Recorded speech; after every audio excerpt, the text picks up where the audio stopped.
warga Indonesia, selamat datang di Desa Sumberjaya. Desa ini berada di Kecamatan Sumber Marga Telang, Kabupaten Banyuasin, Provinsi Sumatera Selatan.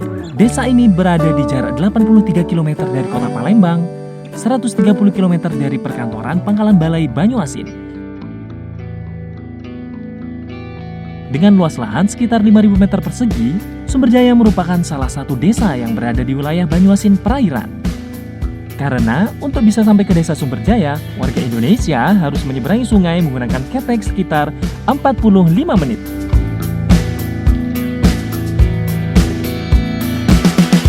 Untuk akses dari desa ke kota Palembang, masyarakat Indonesia bisa menggunakan jalur darat dengan menyeberangkan kendaraan menggunakan ketek dengan jarak tempuh sekitar 1,5 jam. Atau menggunakan jalur laut dengan menggunakan speedboat dengan jarak tempuh 2 jam. Itulah kenapa wilayah ini disebut dengan Banyuasin Perairan. Karena sebagian besar wilayahnya dikelilingi dengan sungai yang memisahkan antara satu pulau dengan pulau lainnya.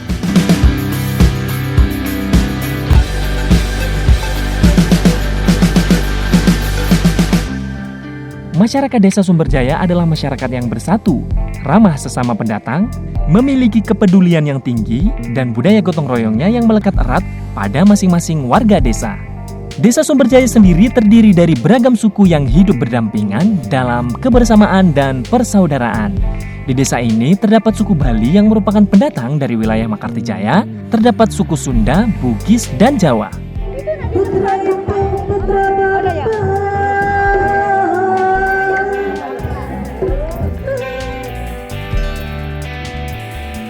Desa Sumberjaya ini bagaikan miniatur wajah Indonesia. Karena beragam suku di desa ini hidup rukun berdampingan, saling peduli sesama dalam menjalin persaudaraan, serta menjaga adat budaya masing-masing. Di Sumberjaya, perkawinan antar suku merupakan hal yang unik dan sering terjadi di desa ini. Karena jiwa kebersamaan ini yang membuat warga Sumberjaya semakin menjunjung tinggi kebinekaan. Walau berbeda-beda, tetap satu jua. Masyarakat Indonesia tahu tidak kenapa desa ini dinamakan Desa Sumberjaya? Sekarang terjadilah Sumberjaya ini, ya kan?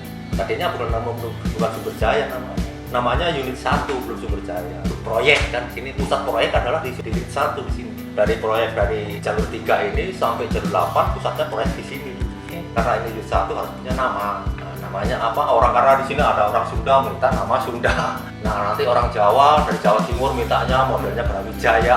Nama Jawa minta Diponegoro, model Diponegoro. Ya macam-macam. Akhirnya Pak Sumadi tadi pimprunya mengambil jalan tengah. Begini aja, karena di situ kebuka-buka masyarakat semua kan. Kita namakan aja Sumberjaya.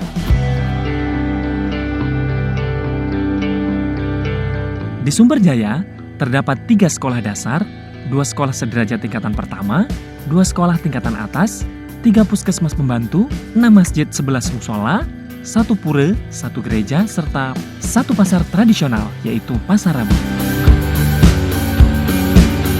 Fasilitas-fasilitas penunjang kemajuan desa Sumberjaya tersebut merupakan hasil keberhasilan pendahulu desa ini di era tahun 70-an dalam membangun desa ini dengan menjalankan budaya gotong royong, saling bahu-membahu dalam segala aktivitas sosial dan peduli sesama, dalam semangat kebersamaan serta menghindari terjadinya sukuisme.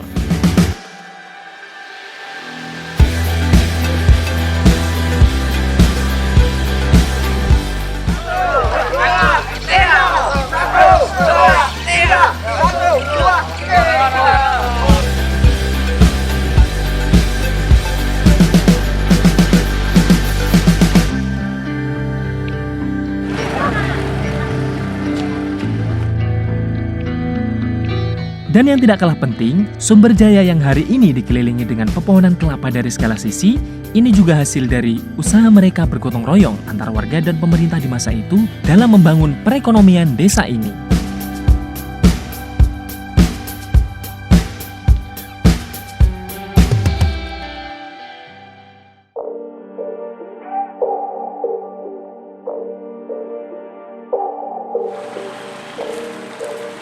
Selain itu, para pendahulu desa ini juga meninggalkan beragam alat-alat tradisional yang dipergunakan untuk memanen buah kelapa. Di antaranya adalah sabit.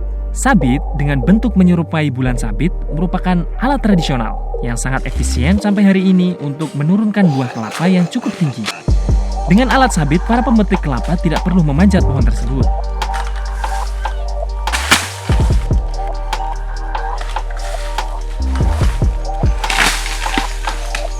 Setelah buah kelapa diturunkan, kemudian dimasukkan ke dalam parit dengan menggunakan tombak kelapa.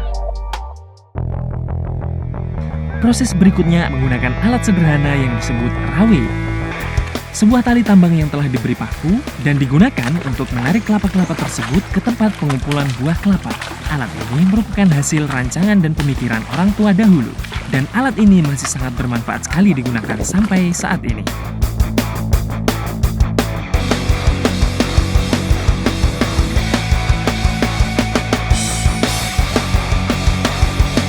Proses berikutnya adalah pengupasan sabut kelapa dengan menggunakan alat tradisional yang disebut baji. Sebuah besi tebal dengan ujung seperti tombak yang digunakan untuk mengupas buah kelapa.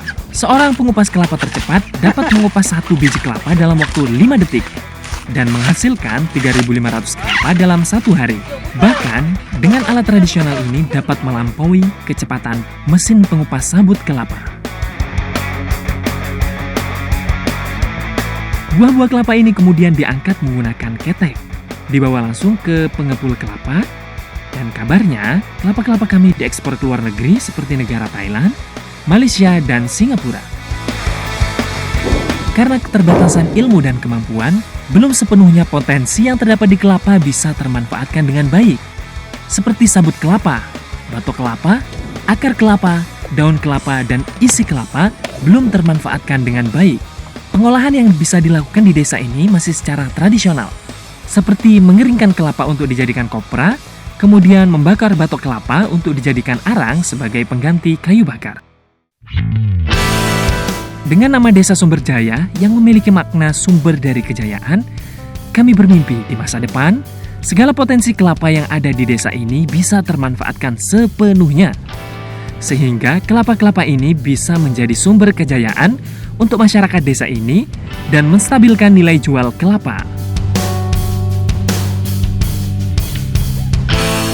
GIPS, generasi inspirasi pemuda Sumberjaya, berusaha untuk memupuk kembali semangat kebersamaan, semangat persatuan, dan semangat gotong royong dalam sebuah event Sumberjaya berkarya dan berekspresi. Dalam acara tersebut mengajak seluruh lapisan masyarakat Sumberjaya, dari anak-anak sampai dewasa dari beragam suku, untuk berkumpul bersama, menjalin silaturahmi bersama, melangkah bersama dalam semangat mengeratkan kembali persatuan dan budaya gotong royong dan peduli sesama. Pemuda-pemudi, karena siapa lagi kalau bukan kita yang membangun desa kita ini?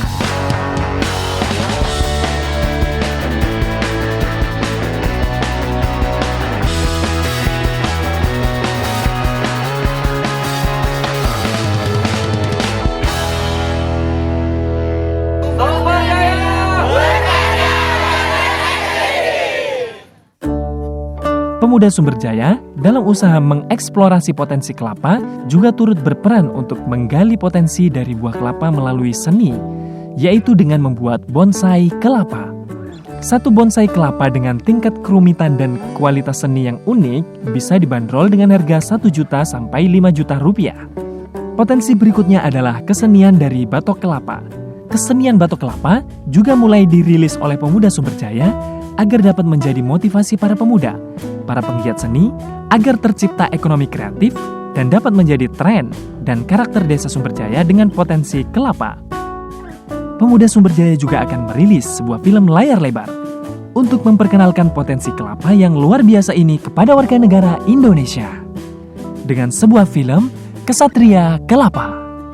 Harapan kami selaku pemuda Sumberjaya, pohon kelapa yang hari ini menjulang tinggi merupakan saksi sejarah majunya desa ini. Dari hasil kelapa, perekonomian desa ini dapat berkembang. Dari hasil kelapa, kami dapat sekolah hingga ke perguruan tinggi. Kelapa bagaikan orang tua kedua untuk kami. Maka dengan semangat gotong royong, kami berharap dari kelapa juga kami dapat berkarya dan berekspresi. Ayo berkunjung ke Desa Sumberjaya.